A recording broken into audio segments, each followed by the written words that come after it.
బందోబస్తు ఏర్పాటు చేయాలంటే పోలీసులు ఫెయిల్ అయ్యారు. ఆ విషయంలో సుబ్బారావు గారు కూడా ఒప్పుకున్నారు. ఇందాక మళ్ళీ మాట్లాడుతూ రాగండి వెంకటేష్ గారు, సింగులర్ వెంకటేష్ గారు, గుడ్ ఈవినింగ్ అండి. వెరీ గుడ్ ఈవినింగ్ బ్రహ్మనాయుడు గారు. సో మొత్తం విన్నారు కాబట్టి ఈ కేసులో ఏం జరగబోతుంది? సో ముందు ఎస్పీ గారు ఒక రకంగా చెప్పారు, తర్వాత మళ్ళీ ఎస్పీ గారు స్టేట్మెంట్ మార్చారు. సో ఇప్పుడు ఆ స్టేట్మెంట్ మార్చడం వెనక ఏం జరిగి ఉంటుంది? ఎందుకు ఎస్పీ గారు పొరపాటు పడ్డారు? అదేదో ముందే పూర్తిగా ఫ్యాక్ట్ చెక్ చేసుకొని ఎందుకు ఒక జిల్లా ఎస్పీ చెప్పలేకపోయారు? ఇప్పుడు జగన్మోహన్ రెడ్డి గారు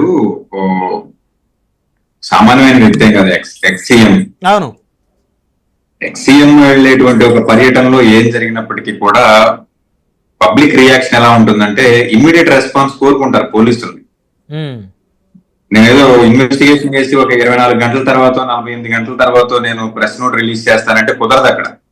అవును, కాబట్టి ఇమీడియట్ గా ఆయనకున్న ప్రైమరీ ఇన్ఫర్మేషన్ ఏదైతే ఉంటుందో ఆ ప్రైమరీ ఇన్ఫర్మేషన్ బట్టి ఎస్పీ గారు పొరపాటుని చెప్పి ఉండొచ్చు, లేకపోతే అదే నిజమై కూడా ఉండొచ్చు ఆ టైంకి. ఇక రెండో విషయానికి వచ్చినట్లయితే ఇప్పుడు 105 లేకపోతే 304 పాత సెక్షన్ ఏదో 304A అంటున్నారు, 49 అంటున్నారు, రకరకాల సెక్షన్ చెప్తున్నారు. 105 BNS, 118 BNS, 105 BNS కింద జీవిత ఖైదు కూడా పడే అవకాశం ఉంది. సార్ చట్టం చేతులు చాలా పెద్దగా ఉంటాయి, విశాలంగా ఉంటాయి.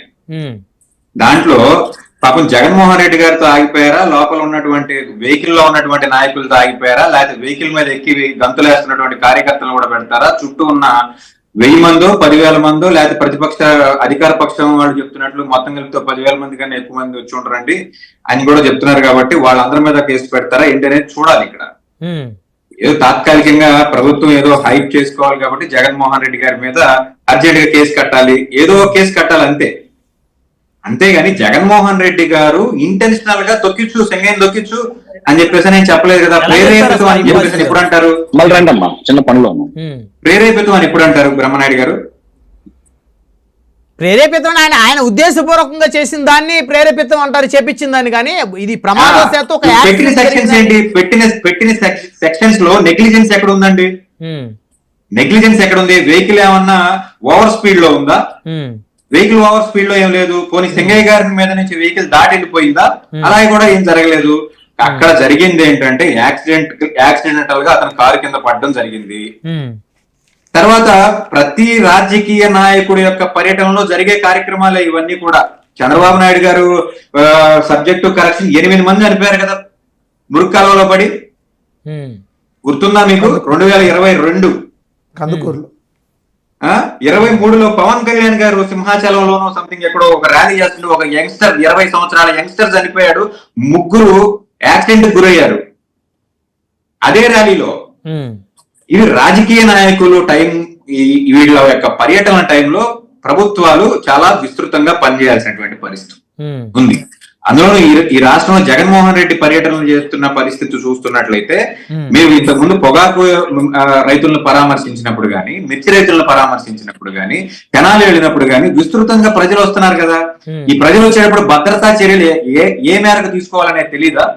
వెంకటేష్ వెళ్తే ఎవరో రాకపోవచ్చు, మరి జగన్మోహన్ రెడ్డి వెళ్తే ఒక 10,000 మంది వచ్చేటప్పుడు మీరు ఎన్ని వేల మందితో పోలీసులని, ఎన్ని వందల మంది పోలీసులను పెట్టారు అక్కడ? అంటే మేము రావద్దని చెప్పాము, 100 మందికి మించి పర్మిషన్ రావద్దని చెప్తే మనం ఏమన్నా రాచరిక వ్యవస్థలో ఉన్నామా బ్రహ్మనాయుడు గారు?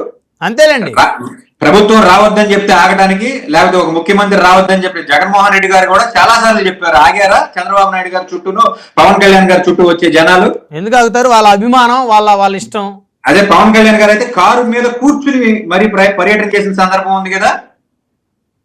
దట్ అమౌంట్స్ టు నెగ్లిజెన్స్ కదా. ఏమన్నా జరగలేదు కాబట్టి అందరూ చప్పట్లు కొడుతున్నాం, జరిగినట్లయితే ఏం చేసేవాళ్ళం? ప్రభుత్వం మీద నెట్టేవాళ్ళం కాదా? ఇది కూడా అలాంటిది.